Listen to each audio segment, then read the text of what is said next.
Donc nous sommes chez Wally à Petite-Rivière. C'est une usine de confection de peluches et nous sommes entourés de beaucoup de peluches. Et nous sommes accompagnés de Tony Waller qui est le directeur de Wally. Bonjour Tony Waller, pouvez-vous vous présenter juste brièvement, nous dire qui vous êtes, ce que vous faites dans l'entreprise? Bonjour, je m'appelle Tony Waller, directeur de Wally Plush Toys. Wally Plush, c'est une compagnie familiale où ma tante et ma maman est aussi directeur.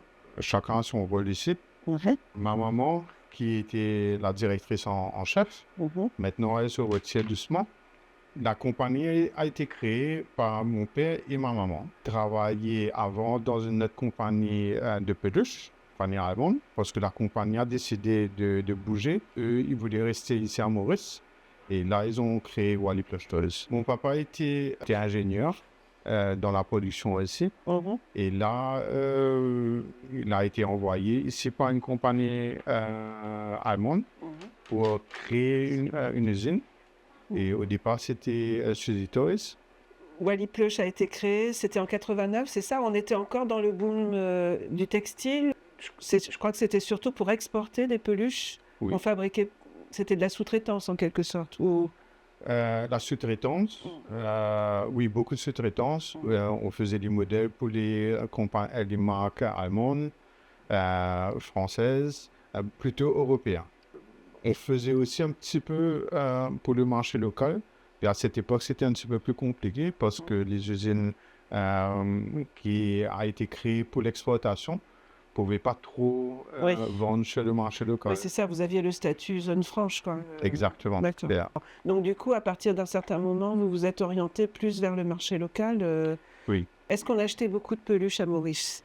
Est-ce que les familles, les enfants... Au départ, non. Il faut dire que dans presque toutes les familles mauriciennes, il y a un ou deux membres de la famille qui habitent à l'étranger.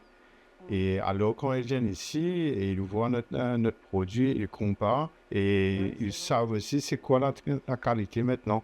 On travaille beaucoup avec les compagnies étrangères, spécialement européennes, comme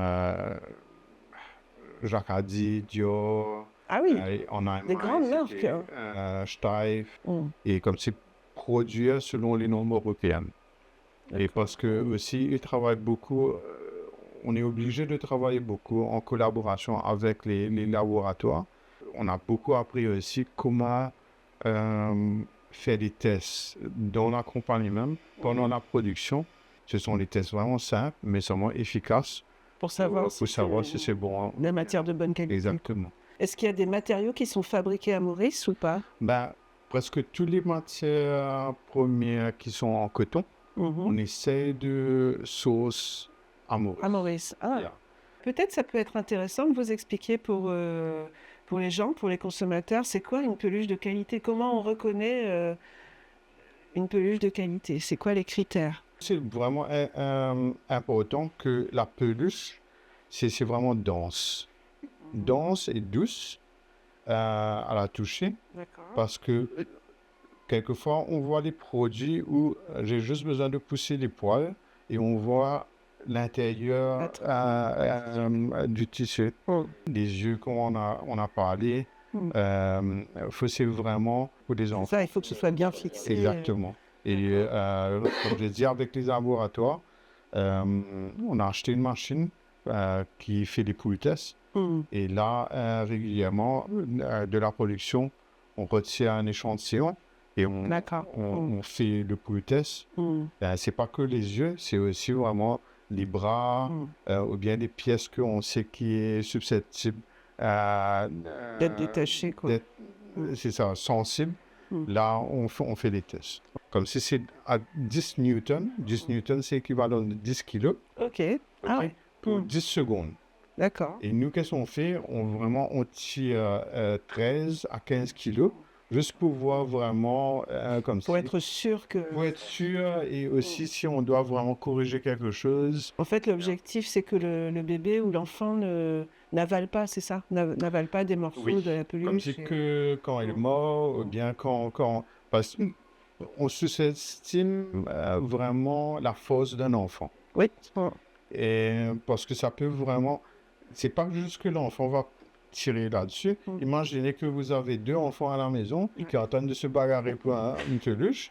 Et là, comme s'ils vont hisser les deux, un la queue et un le cou. Il faut que ça tienne. Yeah. J'étais étonnée de voir qu'il y a beaucoup de dames qui cousent à la main. Donc, il y a vraiment des opérations qui ne peuvent se faire qu'à la main. Oui. On ne peut pas faire sur machine. Oui. C'est quoi, par exemple, ce qui est fait à la main? Ben, à la main, par exemple, quelquefois, il y a les petites pièces qu'on ne peut pas fermer à la machine. D'accord. Okay? Comme si les petites pattes, par exemple, il faut fermer un bout. Okay? Ça, c'est fait à la main. Ou, par exemple, après le rembourrage, nous, on préfère fermer ça à la main. Et j'aimerais bien que vous nous parliez de vos collections parce que j'ai l'impression que vous n'avez aucune limite. Et je vois même qu'il y a des hippocampes. Enfin, Alors, racontez-nous un peu comment vous avez diversifié comme ça votre catalogue. Si je calcule tout en tout, peut-être on a environ dans les 4000. Ah oui, 4000 modèles depuis la création. Oui. D'accord. Ça, c'est quelques-uns les petits doudous, il y a des peluches qu'on considère comme organiques. Le doudou mauricien, ça, on a fait ça pour Beachcomber, qui marche très très bien. Ça, c'était pour Vis-à-vis, pour l'éditeur Exactement. On pense que un item, quand c'est petit comme ça, que bon, c'est pas compliqué à faire, mais seulement, plus que c'est petit, plus que c'est compliqué. Ouais, ça m'étonne. Et plus difficile.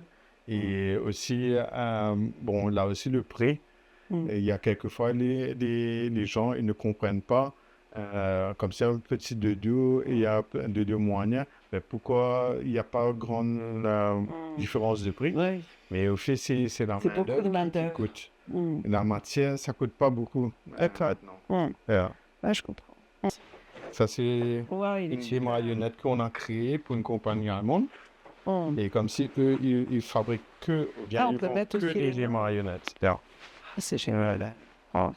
Donc là, vous travaillez pour les ventriloques. Exactement. Et vous savez le faire aussi en plus.